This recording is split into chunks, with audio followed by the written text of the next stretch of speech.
feel your back stretching, your legs up, you get a different perspective on the world and then come back round. Normally somebody gets terrified of going all the way around and then realising that they can. There's a sort of art to doing it.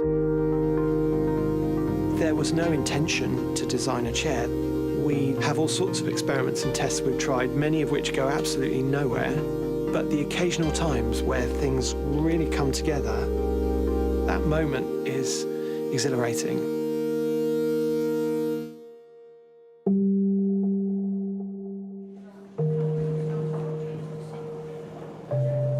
With this project, there was an idea, a proposition. Was there a geometry you could make that was rotationally symmetrical, that you could sit on and be comfortable in?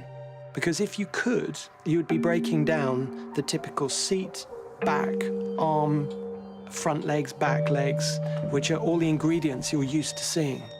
The studio has at its heart a workshop, so the environment we work in has lots of examples of materials and techniques, forms and textures, and sort of experiential qualities of materials.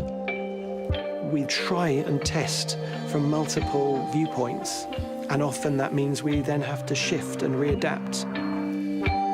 So you'll then distill it back to the essence of that idea. So we were using clay and plywood to try different geometries. And then gradually there emerged something that did seem to work. We approached Magis. We sent some images of our prototype. They responded immediately. They have really good vision to be able to spot when something will work. You stand it upright and it doesn't look like a chair at all. It's a confusing object. It only becomes a chair when you incline it.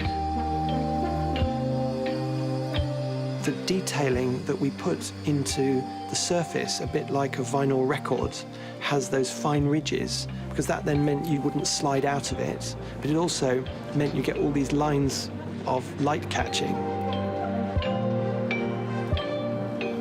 I enjoy when people try the chair, but very honestly, we hadn't really thought that we were making such a funny, different, playful form of rocking. You want to make out that everything's deliberate, but there are lovely things sometimes which are a surprise.